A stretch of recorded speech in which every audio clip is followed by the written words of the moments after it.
അസ്സലാമു അലൈക്കും വറഹ്മത്തുള്ളാഹി വബറകാതുഹു. ഏവർക്കും എൻ്റെ വ്ളോഗിലേക്ക് ഹൃദ്യമായ സ്വാഗതം. ആദ്യമായി വീഡിയോ കാണുന്നവർ തുടർന്നും വീഡിയോ ലഭിക്കാൻ സബ്സ്ക്രൈബ് ചെയ്ത് ബെൽ ബട്ടൺ അമർത്തി ആളമർത്തുക. വീഡിയോ ഇഷ്ടമായാൽ ലൈക്കും ഷെയറും കമൻറ്റും ചെയ്യുക. ഞാൻ ഇന്ന് പറയുന്നത് ദിയ ഫാത്തിമ സംഭവത്തെക്കുറിച്ച് തന്നെയാണ്. ദിയ ഫാത്തിമ സംഭവം സാങ്കല്പിക ലോകത്ത് കഥകളുണ്ടാക്കി, കള്ള വ്ളോഗുകൾ ചെയ്ത് ആളുകൾ ധാരാളം റീച്ചുണ്ടാക്കി പണമുണ്ടാക്കി. അതിൽ പ്രശസ്തരായ യൂട്യൂബർമാരുണ്ട്, അപ്രശസ്തരായ യൂട്യൂബർമാരുണ്ട്. എന്തിനേറെ പറയണം, അപ്രശസ്തരായ യൂട്യൂബർമാർ പോലും ഈ കള്ള വ്ളോഗുകൾ ചെയ്ത് പ്രശസ്തരായി.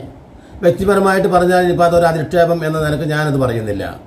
അതുകൊണ്ട് തന്നെ അവസാനം ഈ കള്ള വ്ളോഗാണ് നടത്തുന്നത് എന്ന് ബോധ്യമായ ദിയ ഫാത്തിമയുടെ ഉമ്മ വ്ളോഗർമാർക്ക് നേരെ പൊട്ടിത്തെറിച്ച ഒരു വ്ളോഗ് ഞാൻ ചെയ്തിരുന്നു.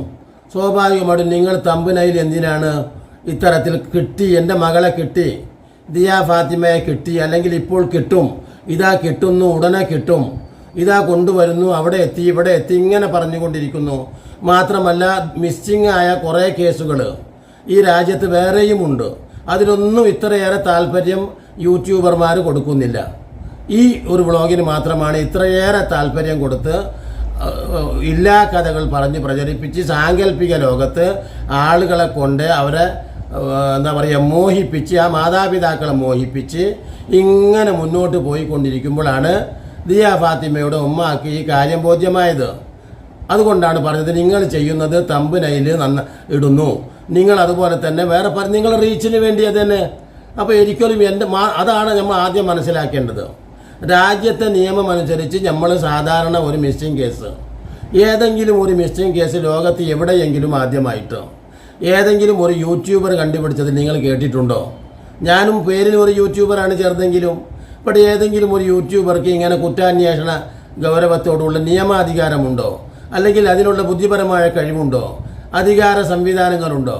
നമ്മൾ എന്തു പറഞ്ഞാലും കോടതിയിൽ പോലും നമ്മൾക്ക് എന്താണ് സ്വന്തം അതിന് FIR ഇടണം. പോലീസ് FIR ഇട്ട് കോടതിയിലെത്തിച്ച് അത് വാദപ്രതിവാദങ്ങൾ നടന്ന് അത് സ്വാഭാവികമായിട്ടും അന്വേഷിച്ച് കണ്ടെത്തേണ്ടതാണ്. സ്വാഭാവികമായിട്ടും ലോക്കൽ പോലീസ് ആ കാര്യത്തിൽ വിമുഖത കാണിക്കുന്നു എങ്കിൽ പോലും നമുക്ക് ചെയ്യാനുള്ളത് പിന്നീട് അത് കൂടുതൽ കോടതിയിലൊക്കെ എത്തിച്ചതിന് ശേഷം ആ കോടതി പിന്നീട് ഈ അന്വേഷണത്തിൽ കുടുംബത്തിന് തൃപ്തിയില്ല, അതുകൊണ്ട് നിങ്ങൾ ക്രൈംബ്രാഞ്ചിനെ ഏൽപ്പിക്കുന്നു. അപ്പോൾ ക്രൈംബ്രാഞ്ചിനെയാണ് ഇപ്പോൾ ദിയ ഫാത്തിമയുടെ കേസ് ഏൽപ്പിച്ചിട്ടുള്ളത്. പക്ഷേ അത് ഇന്നും തുടങ്ങിയെടുത്ത് തന്നെയാണ് ക്രൈംബ്രാഞ്ചിനെ ഏൽപ്പിച്ചിട്ടുമുള്ളത്. അപ്പോൾ അതുകൊണ്ട് ആ ക്രൈംബ്രാഞ്ചിൽ ഞങ്ങൾക്ക് വിശ്വാസമില്ല എന്ന് കോടതിയെ ബോധിപ്പിച്ച് വല്ല CBI കേസിന് വേണ്ടി മെനക്കെടുകയാണ് യഥാർത്ഥത്തിൽ ബുദ്ധി. അപ്പോൾ അതൊന്നും ചെയ്യാതെ സ്വാഭാവികമായിട്ടും ഏതാനും ചില വ്ളോഗർമാർ ഞാൻ അവിടെ കണ്ടു കുട്ടിയെ, ഇവിടെ കണ്ടു കുട്ടിയെ, സ്വപ്നത്തിൽ കണ്ടു.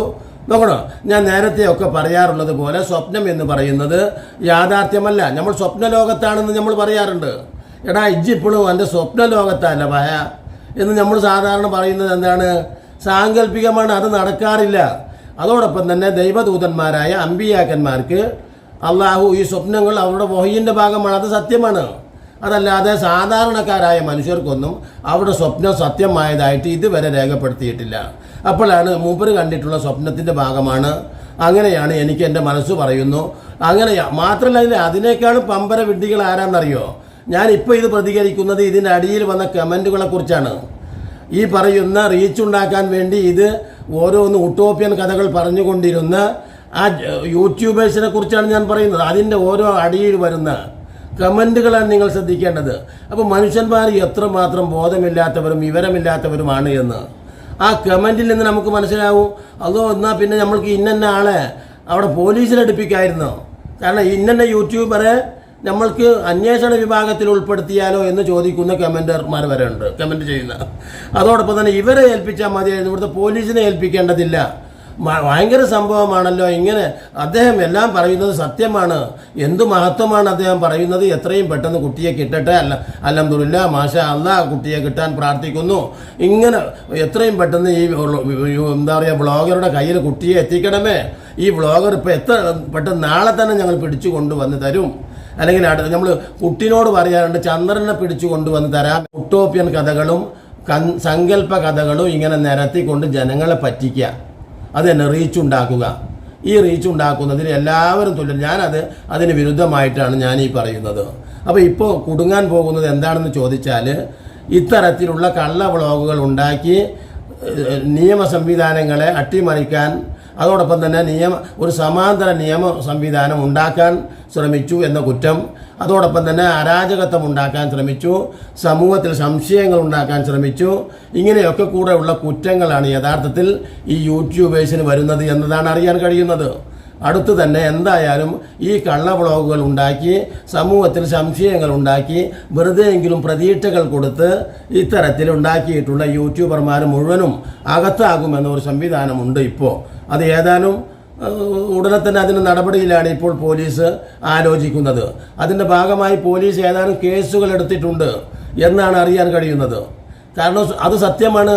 സംഗതി എന്തായാലും ഈ എന്താ പറയുക, കേട്ടുകേൾവിയില്ലാത്ത ഈ കഥകളും ഊഹക്കഥകളും സാങ്കല്പിക കഥകളും ഭീകര കഥകളും ഒക്കെ ഇങ്ങനെ ഊതി പെരുപ്പിച്ച് സമൂഹത്തിൽ അരാജകത്വം ഉണ്ടാക്കുന്നതിനെക്കുറിച്ച് നമ്മൾ ബോധവാന്മാരാകേണ്ടതുണ്ട്. അതാണ് നമ്മൾ കേട്ടത് തെറ്റ്, കണ്ടത് ശരി എന്ന് പറയുന്നുണ്ട് ഒരു മഹാൻ.